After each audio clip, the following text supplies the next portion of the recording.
चंद्रयान 3 के लिए क्यों आखिरी 15 मिनट होंगे सबसे अहम।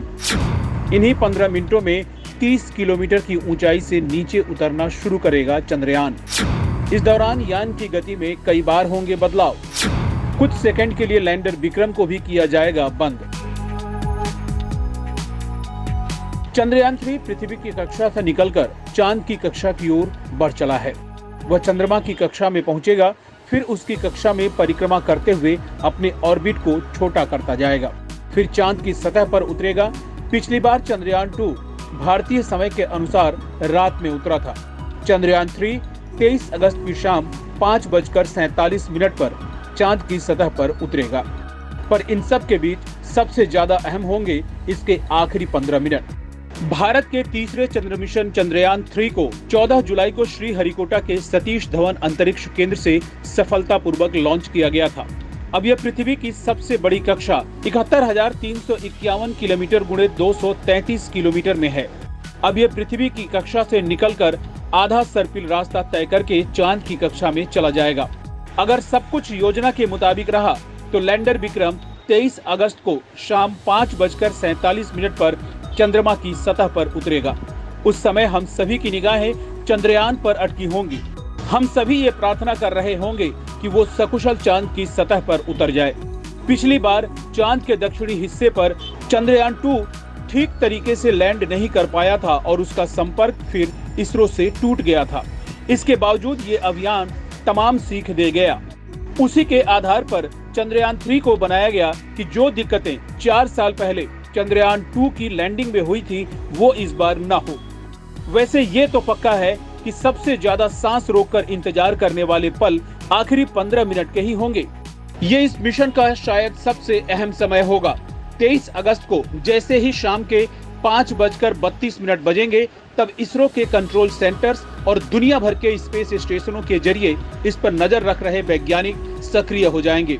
ये भारतीय अंतरिक्ष मिशन का एक ऐसा क्षण होगा जिसमें सफलता के बाद इसरो के लिए बहुत कुछ बदल जाएगा। लैंडर विक्रम को चांद की कक्षा से सबसे नजदीकी सतह पर उतरना है। ये काम करीब 30 किलोमीटर की ऊंचाई से शुरू होगा। लैंडिंग की शुरुआत के वक्त विक्रम की रफ्तार करीब 6 किलोमीटर प्रति सेकंड रहेगी। इस 15 मिनट के भीतर ही लैंडर को अपनी रफ्तार में जबरदस्त बदलाव करना होगा। सुरक्षित सॉफ्ट लैंडिंग के लिए इसको अपनी रफ्तार 2 मीटर प्रति सेकंड या 7 किलोमीटर प्रति घंटा तक लानी होगी। अब सवाल ये उठता है कि लैंडिंग के ये 15 मिनट और प्रक्रिया क्यों कठिन है। तो इसको समझने के लिए आपको जानना जरूरी है कि विक्रम जब लैंडिंग की प्रक्रिया शुरू करेगा तो उसकी रफ्तार 6 किलोमीटर प्रति सेकंड यानी एक आम हवाई जहाज की रफ्तार से करीब 30 से 40 गुना ज्यादा रहेगी। महज 15 मिनट के भीतर इस रफ्तार को कम करना फिर जरूरी रफ्तार पर लाना बेहद चुनौतीपूर्ण होगा। लैंडर की रफ्तार को कम करने के लिए ब्रेक का काम करेंगे इसमें लगे थ्रस्टर्स। आमतौर पर थ्रस्टर्स का काम होता है किसी यान को रफ्तार देना, लेकिन वो तब होता है जब थ्रस्टर्स उस यान की उड़ने वाली दिशा के उलट चालू किए जाएं। विक्रम की लैंडिंग के केस में थ्रस्टर्स यान के चलने की दिशा में ही चलेंगे, जिससे विक्रम की रफ्तार कम की जा सकेगी। विक्रम में कुल 4 थ्रस्टर्स लगे हुए हैं जो एक साथ शुरू किए जाएंगे और फिर लैंडर की रफ्तार में कमी आएगी। इसके अलावा ये सभी थ्रस्टर्स बराबर ऊर्जा से चलेंगे। वहीं विक्रम के लैंड होने के करीब 3 घंटे बाद इसके साथ भेजा गया रोवर प्रज्ञान एक रैंप की मदद से बाहर निकलेगा। फिर अगले कुछ दिन चांद की सतह पर घूमकर जरूरी डेटा जुटाएगा। अब आप जानिए कि किस तरह इस बार नहीं होगी पिछली गलतियां। नंबर 1, पिछली बार लैंडर की स्पीड कम करने के लिए जो इंजन लगाए गए थे उन्होंने जरूरत से थोड़ा ज्यादा थ्रस्ट यानी दबाव पैदा किया। इस वजह से जब लैंडर को स्थिर होना चाहिए था ताकि वह तस्वीर ले सके, वह अस्थिर हो गया। नंबर 2, दूसरी गलती ट्रेजेक्टरी से जुड़ी थी। ज्यादा थ्रस्ट की वजह से ऐसी स्थितियां बनी जिन्हें समय रहते नियंत्रित नहीं किया जा सका। क्राफ्ट तेजी से मुड़ने लगा। नंबर 3, तीसरी सबसे बड़ी गड़बड़ी लैंडिंग स्पॉट की थी। लैंडर चांद की सतह पर उतरने के लिए जगह की तलाश कर रहा था। जगह नहीं मिल रही थी, इससे वो संतुलित नहीं होकर गिर गया और सब कुछ खत्म हो गया। चंद्रयान 3 में इस गलती को सुधारा गया है। इस बार लैंडिंग साइट के लिए 500 गुणे 500 मीटर के छोटे पैच के बजाय 4.3 किलोमीटर गुणे 2.5 किलोमीटर के बड़े इलाके को टारगेट किया जाएगा।